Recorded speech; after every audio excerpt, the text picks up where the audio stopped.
Well, good evening. Oh, yeah. That may tell you how last night was. Good morning. It's an honor to be before you all today. Before we get started on today's subject at hand, I want to take time to recognize Vice Mayor and Ward 7 City Director B.J. Wyrick. Let's give her a round of applause. At-large City Director Antoine Phillips. Let's give him a round of applause. We're in the heart of Ward 1 and representing a lot of great things that happen in downtown as a result of Ward 1 City Director Virgil Miller. Let's give him a round of applause. And if you're from Little Rock, there's always this man at 6 and 7 o'clock in the morning in the River Market picking up the trash, sprucing the trees, and you don't know that he is one of our at-large city directors. That's City Director Dean Campiris. Let's give him a round. We're here today as Arkansas State Capital City focuses on how we unite, we grow, and we transform. The critical and the anchoring institution in any city is its downtown. Downtown Little Rock is everybody's neighborhood in the city of Little Rock. And so one of those things we know that as we have to continue to focus on downtown Little Rock, we have to continue to understand that it is the lifeblood of our state's capital city. Today, we are here at the Arkansas Museum of Discovery. I want to recognize Michael Noman, who is the interim CEO.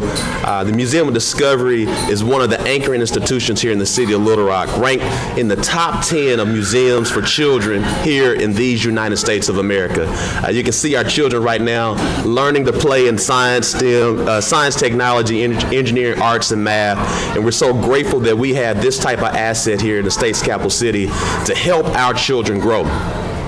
We're here today in downtown Little Rock and we chose Museum of Discovery not only because of its anchoring institution, because it resides right across the street from the new 30 Crossing Park. If you know anything about the city of Little Rock, you know close to 10 years ago, there were spirals of concrete to the right of me. And those spirals of concrete was a blockade and a barrier to the growth of downtown Little Rock.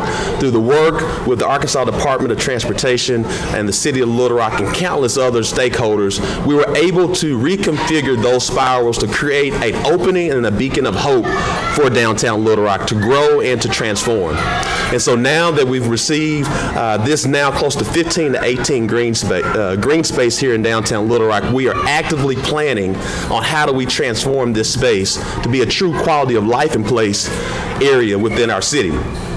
I want to take this time to share appreciation to those who are here with us today, who are also anchoring tenants in downtown, with Gina Gimberling, who is the CEO of the Little Rock Convention and Visitors Bureau, Guy Choate, who's a part of all of our downtown partnership activities, Kyle Lindbergh, who is the CEO now of the Downtown Little Rock Partnership, as well as many others who are part of the Downtown Little Rock Implementation Committee. Why do I say that? A year or so ago, we decided as a city to embark upon the city's first downtown master plan.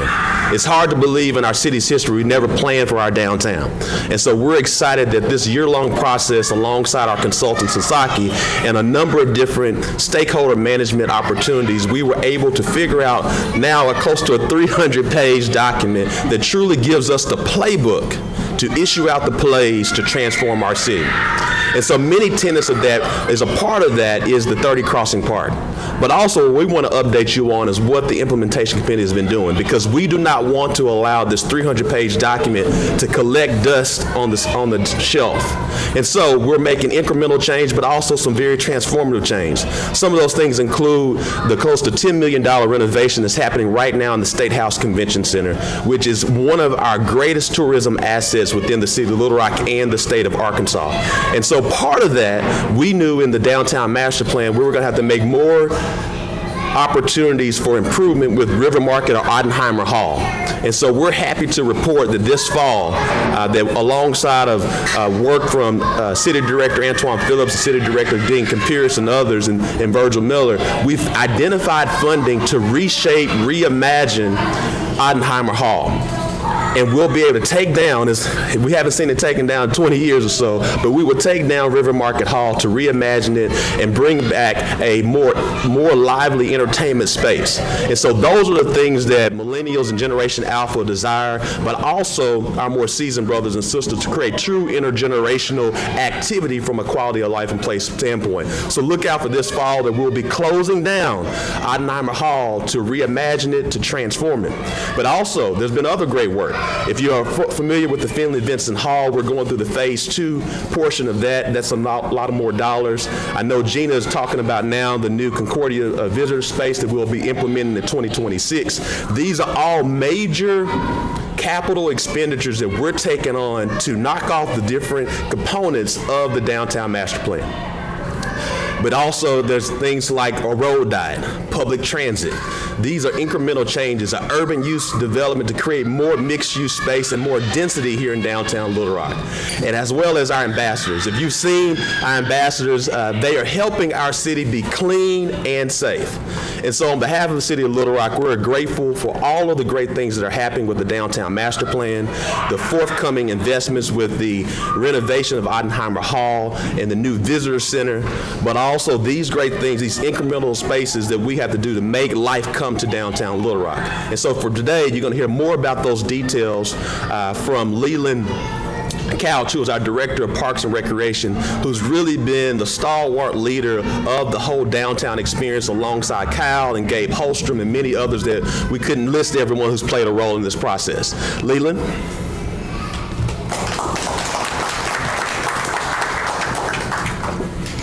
Okay, good morning.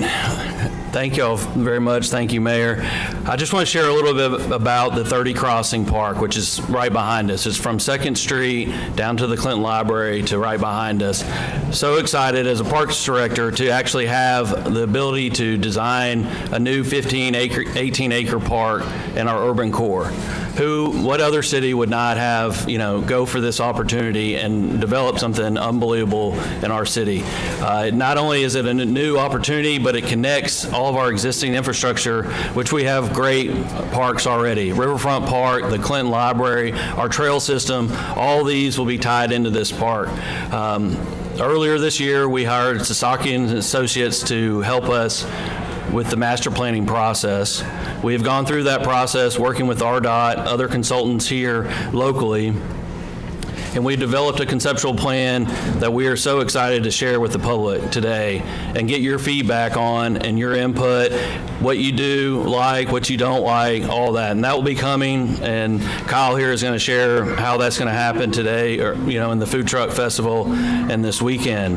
But I want to just talk a little bit about the plan and how exciting it is. So starting from the 2nd Street down by Ham, the Central Arkansas Library System, you'll have art walks, ability to connect to cafes down there, trail systems that interconnect, a dog park that we don't have in downtown Little Rock. Under the bridge will be skate parks, basketball courts, pickleball courts, all different types of hard surface courts, sand volleyball, sand play areas. One of the most exciting things I'm excited about is a new playground, a very large destination playground that you'll be able to see one of the towers as you drive through Little Rock over the new interstate here.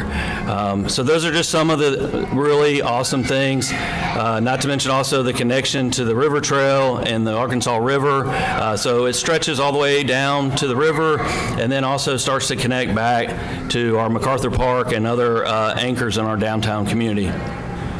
So really excited. Please come down and share your input. Thank you very much. Next, we'll have Kyle Lindberg, who is our new CEO of the Downtown Little Rock Partnership.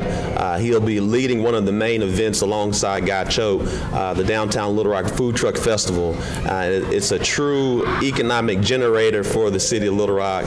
You can definitely get full, but also, I like that, I know. But not only getting full, it's a great showing of our city's diversity. You see the entire city in downtown Little Rock. Kyle?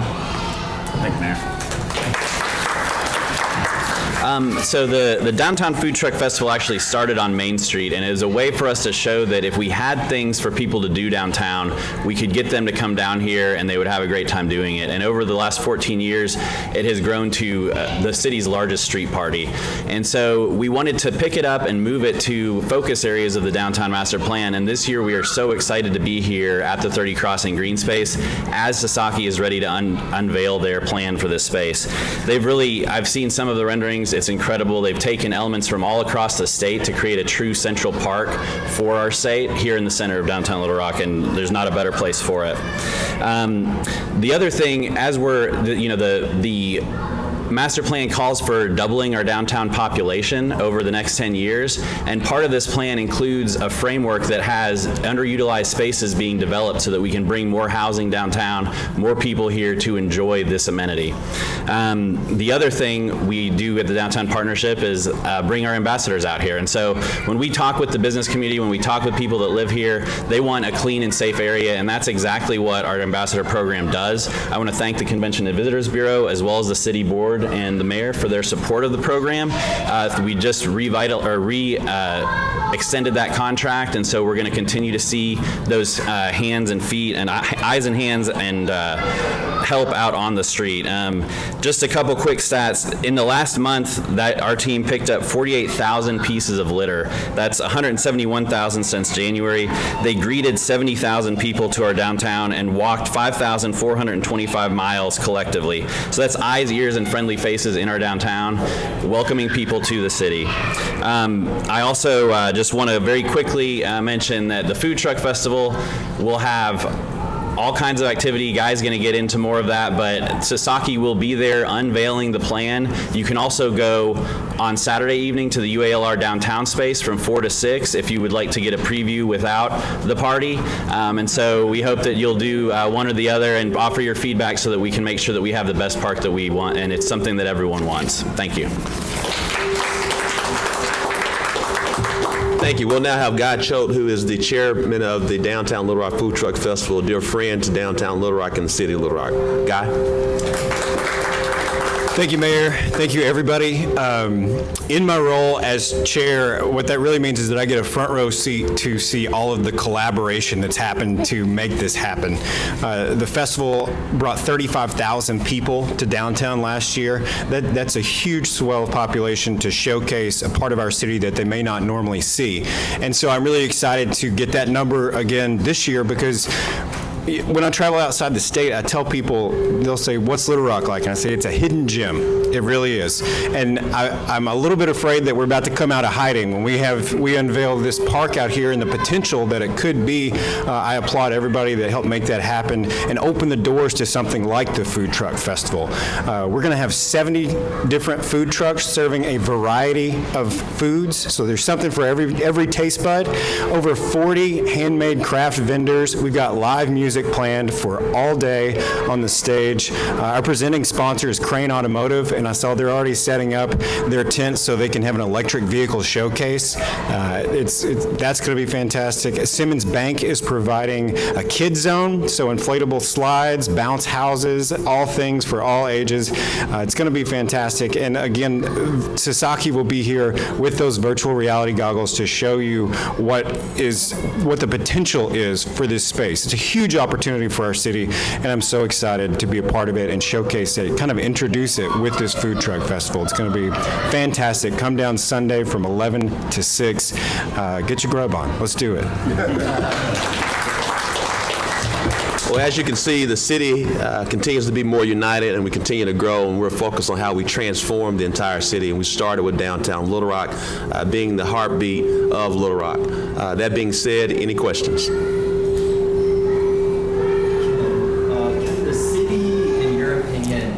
Fully realize the whole scope of the downtown master plan at the current level of revenue, or is the city going to need to enact a tax increase to do parts of this plan? Right now, we're focused on the anchoring portions of the downtown master plan, which would be River Market Hall, Oppenheimer Hall.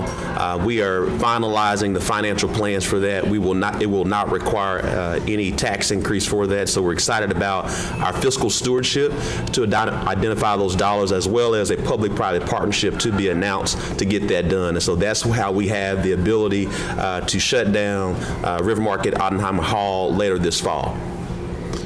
What about the future elements like 30 Crossing Park and some of the bigger?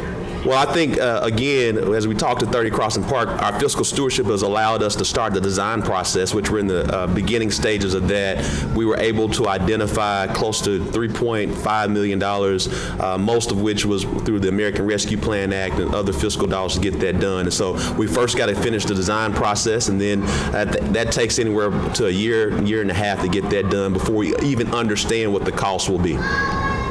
Next question. Thank you so much.